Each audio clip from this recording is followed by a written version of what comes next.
There are two rights to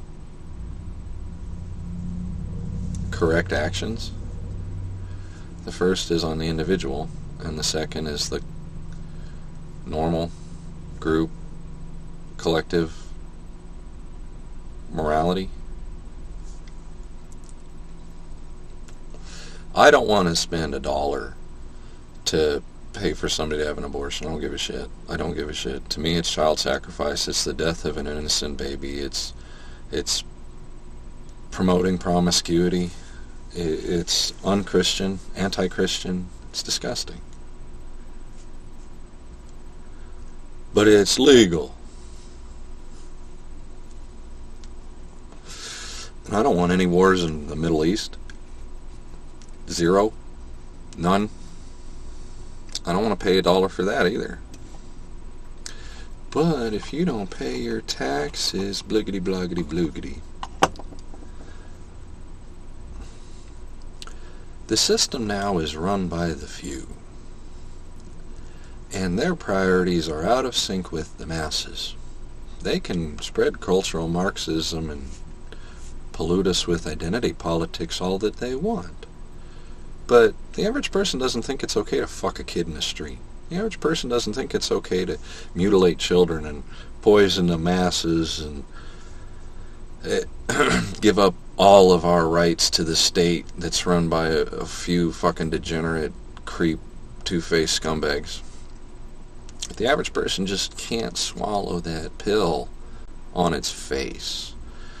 And the illusion is being lifted. The curtain's being pulled back. The wheat and the tare, the sheep and the goat. The distractions are dissipating. And we're seeing that the system is the system. Now, for whatever reason and whatever motivations it was began, and then it evolved, and it is what it is now, and it is defunct. The power of the many got wrestled to the power of the few. And now laws don't count anymore. Laws they're bullshit because they don't apply to everybody equally. And they're not being used in the way that they were intended. So a revolution is coming, and the pussies and the wimps are gonna wait for somebody sponsored and backed and endorsed by the system to change the system, which is just so fucking stupid. It's beyond me. That's really where I hang up with this cognitive dissonance. Let's vote our way out of this. The next party-backed, lobby-backed candidate will definitely be better than the rest of the previous party lobby-backed candidates. That all of our problems are the other side of the house, right? All of the problems are the liberals. No, all the problems are the conservatives. Yeah, have that fucking conversation when they start taking guns and start snatching kids. Well, I didn't vote for this, the other party did. Yeah, cool. Give me your gun, give me your kid. I'm from the government. They don't care about party. They don't they don't care if you disagree with the results of the last election. This shit shows it's dieseling out of... Okay, when an engine runs too hot, it doesn't need spark plugs anymore. This thing is getting ready to blow up. And the hero, the leader will rise. They don't even have to know it, because the whole world, as the system falls away and is rejected and repulsed, the world is going to go, we leaned so heavy on group law and government and system for so long. What we should have been focusing on was morality and ethics and nobility and virtue and purity and, I don't know, faith, Christian values, even if not Christian values. You know, like, maybe some churches are fucked up, but there is community and education and health and family there somewhere. You know, like, you got to take the good with the bad, because you always get the bad with the good. But we're watching now, waiting, getting ready for the guy that says, you know what, the system is what it is and it's wrong. And the right way, the way that people have been conditioned and they're getting ready to respond, is not the just legal in the eyes of the establishment, but what is just and legal in the eyes of a more legitimate authority. God. Scripture. So we're waiting on, I don't want to say a holy person, but it will be a holy person, because this person has to embody the antidote or the opposite of whatever the system is feeding on right now. This person has to be the cure. And what is the cure for a usury, pedophile, satanic, Marxist system? Christianity. Love, mercy, forgiveness, redemption, repentance, the gospel. Like, you can think that it's all hogwash and a fairy tale all that you want, but some of the smartest fucking people in history use it as a template to match their logic, because the teachings in the Bible aren't just fucking Disneyland stories. They're about how to overcome your individual issues. It's an existential psychological book. It teaches how to survive in this world among people and among the hardships of life and reality. It is a guidebook to teach you anything that you really want to learn, because somebody has come across it before and they're sharing what they know. And all of that culminated in a very, very, very, very, very intelligent person explaining the most important things in the simplest of parables. So you can go, well, he's a fraud and he's a fucking heretic and he's an alchemist and all this. You know, he's a Zoroastrian and he's a Gnostic and all that. Well, great, whatever. Was he smart? Do a lot of really fucking smart people believe the Bible? Then how about stop taking it all straight on faith if you're so ego-driven and, so, you know, I fucking need Nietzsche and all that shit so much.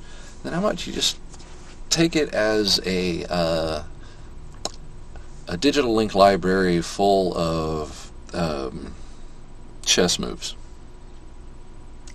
And you can take the Bible and run it through any scenario and it will start spitting out outcomes. It'll start saying, if this, then this. If this, and this, and this, then this, also this. Don't you see?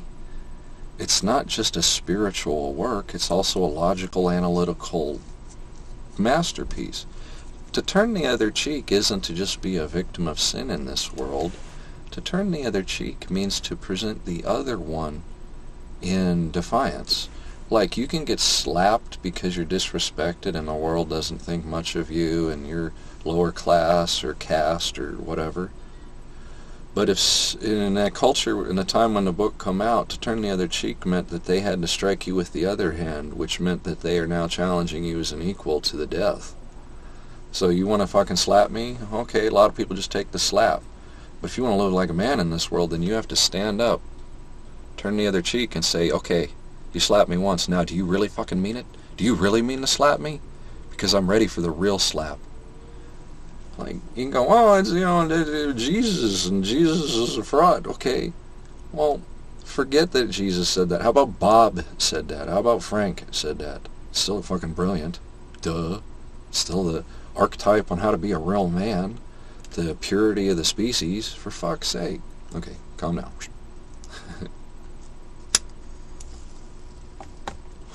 The devil's in the system. The devil took over the system. The answer to that is, you know, the teachings of Christ. Are we waiting on the man to return? Yeah, some people are, but I think that he already died so that we didn't have to wait. I think that he was resurrected so that we didn't have to wait. I think that all of this happened so that we're already prepared all of the time, as long as we keep our end of the bargain. And keeping our end of the bargain doesn't mean prescribing to this system or putting up with this crap. We do have to reject it.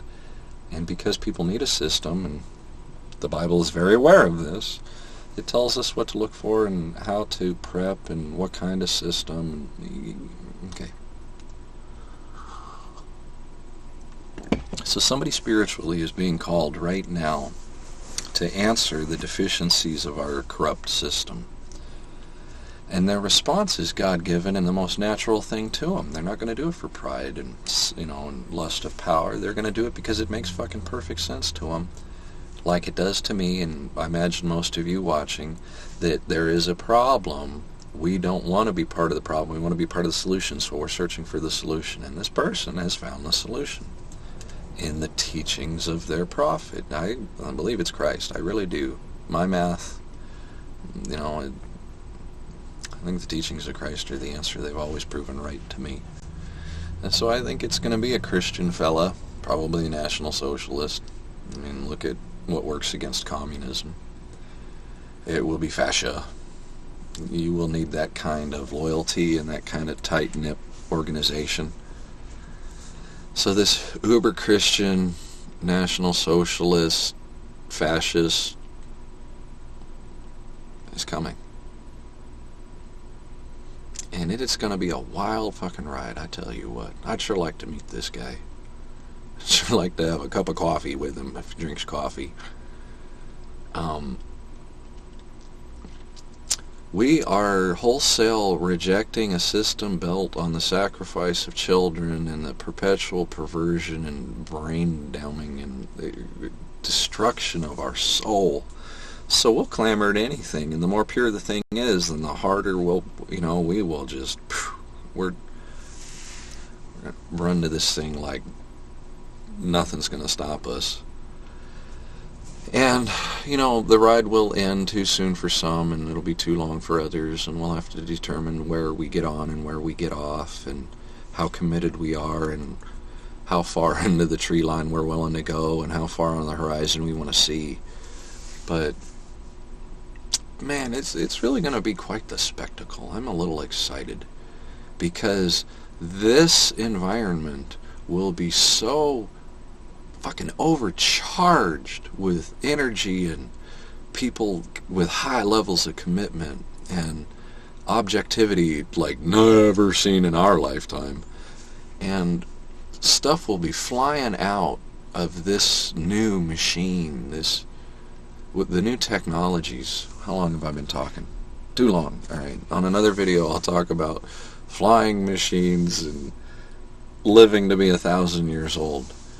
But on this one, I wanted to just say that I guess that it has come to the point where the old system is made itself too obvious, and the people will now bound to the new system, and the new system will be centered on hopefully Christianity, but even if that's the case, it'll be one person devoted to Christianity.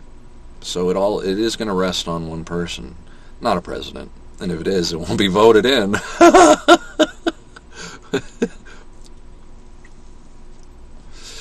But somebody's coming, don't you worry about it. And you'll know in your heart what they are.